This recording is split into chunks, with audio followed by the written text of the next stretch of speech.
Right now, former President Donald Trump is attending a hearing on his classified documents case in Florida.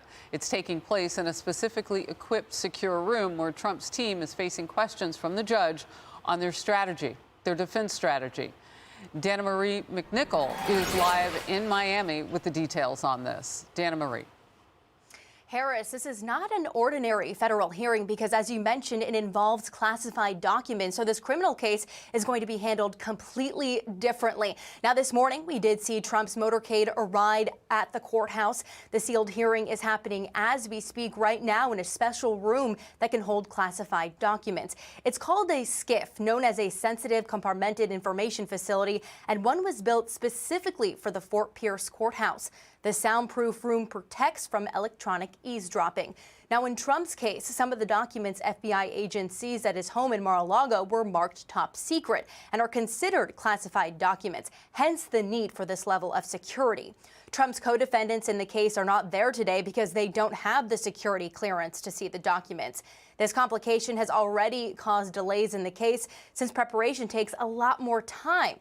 Now, this morning, they're talking with Judge Eileen Cannon, a Trump appointee, about their defense strategy and how they will keep classified documents classified throughout the case. Then this afternoon, there's another session for the special counsel where they will talk to a judge about their own strategy around those classified documents. Now, this case is currently scheduled for May of this year, but we do expect the judge to push that to a later date because of those complications around the classified documents. Harris. Thank you for all the detail. Good to have you on Outnumbered. Thank you. All right, let's talk about the difference in these cases. Can we? Can we? That's the thing.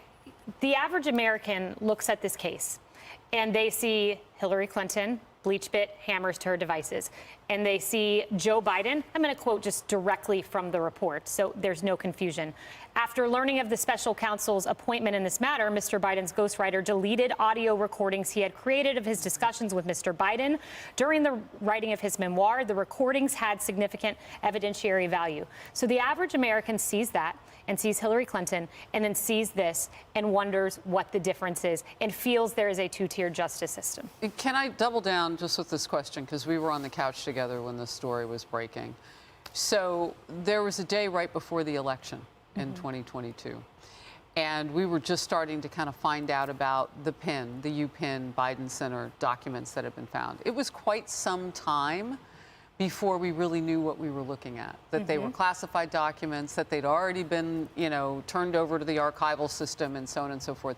Then they came across another treasure trove in December. The American people, it took 4 months to really tell us what was going on with those documents. So we don't know how expeditious the turning over actually was because we weren't privy contemporaneously to it. No, we weren't. And just want to underscore one other point here with President Biden. 5 of the pages of the documents had HCSO material. This is human source material that could jeopardize human sources. Everyone, every president should treat classified information with the dignity and respect it deserves. Yeah, that's what I want to ask you about. I mean, we have men and women in the military and CIA and other intelligence agency arms of our government all over the world.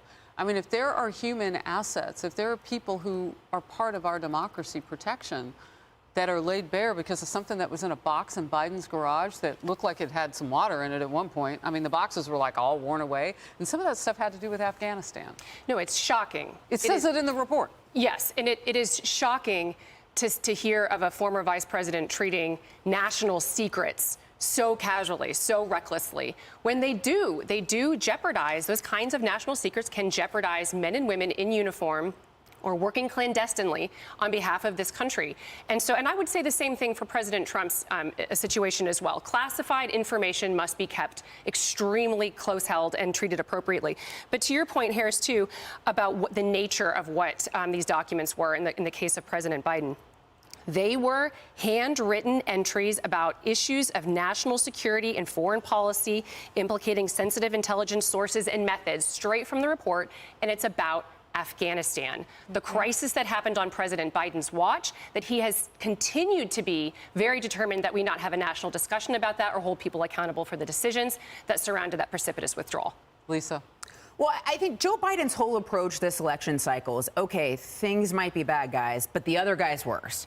And I think a lot of Americans are asking themselves after this report, well, is he?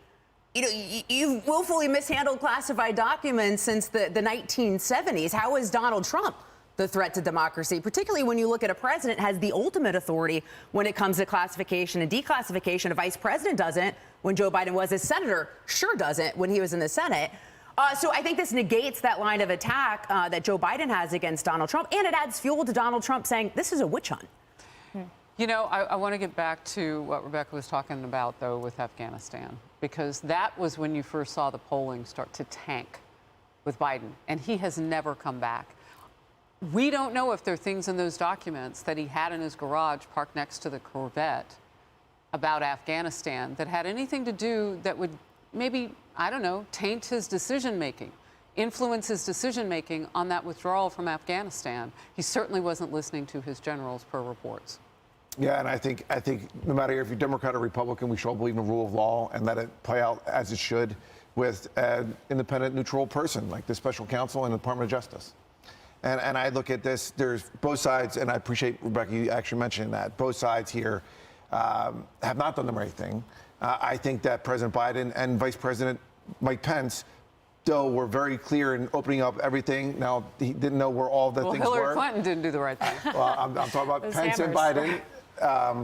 Unlike, frankly, former President Donald Trump, who you had to get a subpoena for him to finally comply to what they were asking for. But that's not true, though, because he's had these documents since the 1970s, the 1980s. So Joe Biden did. That's not true. He told, in 2017, he told his ghostwriter that he had classified information. He just didn't want to turn it over. So he didn't do that because he's had them for forever. So that's just not a factually true statement. And you know what else he's had forever? That is a true rotating statement. staff. So when he stands there and he blames his staff for mishandling these documents, that is a huge head scratcher. Like which staff? Who? Where? Can you remember? Well, your staff in the Senate, your staff as vice president. And I thought you You're get the one fired on record day telling one your if you ghostwriter blame you had others, it. right? Wasn't that the day one Oh, you're promise from right. Biden? You get fired on day one if you blame others. That was part of the Zoom on his first day, I believe. Okay. I'm Steve Ducey. I'm Brian Kilmeade. And I'm Ainsley Earhart. And click here to subscribe to the Fox News YouTube page to catch our hottest interviews and most compelling analysis.